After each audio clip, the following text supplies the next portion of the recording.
Warning, this FPL video contains self-loathing, shame and regret.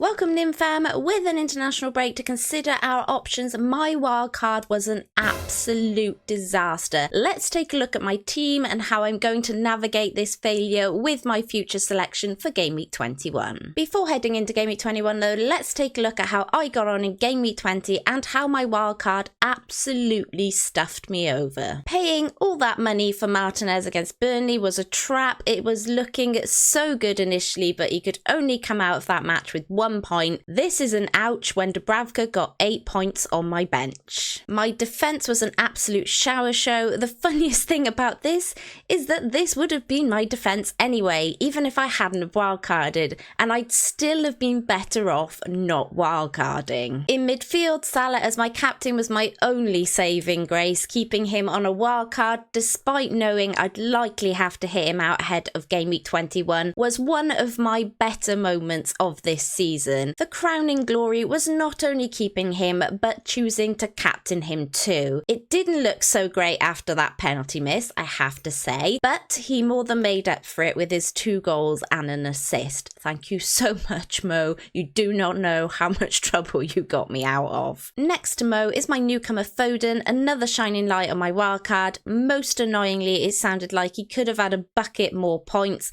but we'll take the 2 assists and run, as you'll see in just a moment, because I regret Bowen heavily. I know he has a nice fixture up next, but with some of his teammates out at the moment, he really struggled last night. His involvement in my team meant I benched Palmer, and the sadness I feel about that cannot be measured. It just cannot be measured. But let's move on swiftly. Saka was kept on my wildcard. I was nervous about this as I wasn't sure if this was my Arsenal bias being stubborn. I'm still not sure if it's not, to be honest. I guess we'll know in a few weeks' time. Up front, Alvarez came in for Archer and thankfully did get a goal. Next to him, Watkins showed up with 2 assists. Ollie, if you fancy scoring a goal again anytime soon, mate, that would be fab. And Solanke was the big letdown this week. As you can see, the reason why my wildcard failed me was the benching of Palmer and Dubravka. Could I have put him in over Solanke or Bowen? Yes, absolutely, I probably should have. But on Solanke's form, and to be honest, even with Bowen's form, that was going to be a tough ask. I just couldn't see who to lose out of my midfield to fit Palmer in. Now in hindsight, I can see Solanke against Spurs was probably the way to go. If I hadn't have wildcarded, I would have had to have played Dubravka, which would have been +7 on Martinez's points, and I would have brought Alvarez in but played Palmer and benched Gordon, meaning I'd also have had Palmer's 18 points, so that would be +15 points. Honestly, it hurts so much, like so much. But I know wildcard isn't for 1 week. The what could have been with 22 extra points is just gutting. Like, everything until this point, I think I've been incredibly lucky and I've had a bit of a stellar season by my standards. So to be within reach of potentially hitting kind of top 10, top 20k when I was at 30k before this wildcard, yeah, you know, it's going to sting. And for the first time in a very long time, I let FPL really get to me this weekend.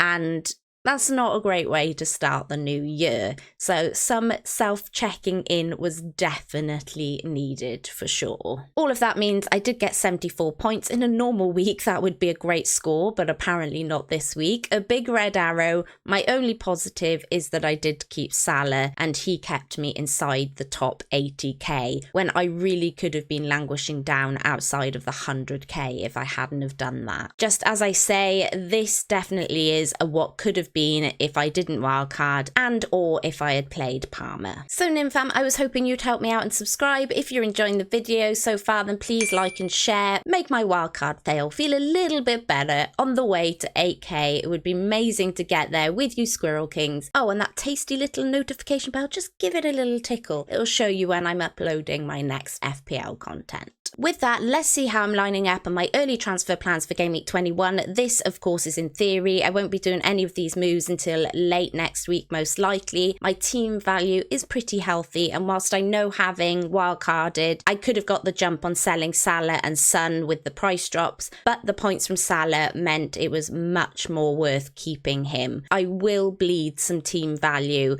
over this break whilst I weigh out some of these fixtures, that is for sure. With Dubravka having City, I'll take another punt on Martinez in goal, though I'll hope Dubravka won't have another heroic time again like he did against Liverpool. I'm really hoping I haven't made a mistake in Martinez. Please show up in Game Week 21, Martinez. In defence, I'm still lined up the same, but the temptation to play Stupinan instead of Porro if I don't make any other transfers is strong in me. Spoiler, it's likely I will be making transfers. I'll go into that in just a second. I've moved to a 4-man midfield for now, and I'm never benching Palmer ever again until everyone sells him. And I may even captain him at home to Fulham. There's a turnaround. Up front, Alvarez, Solanke and Watkins lead the line. However, we have heard from Pep this weekend that Haaland is ready, and if we get any sniff of him starting Game Week 21, he will come in for Alvarez as part of a hit to sell Salah to a Garnacho price point, there or thereabouts. I can get Richarlison in this move if I want to,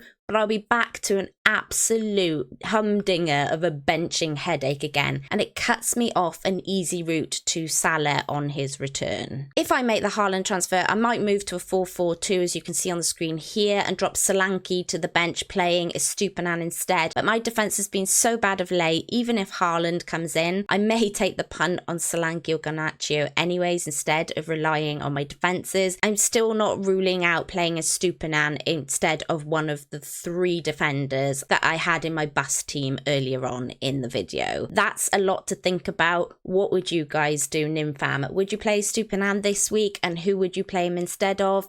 Do let me know in the comments below. That's it. Thanks for watching, Nimfam. Please do me a favour with popping a like and subscribing. Join the Nimfam on the road to the 10k. You're really helping me out. Until next time, Nimfria out.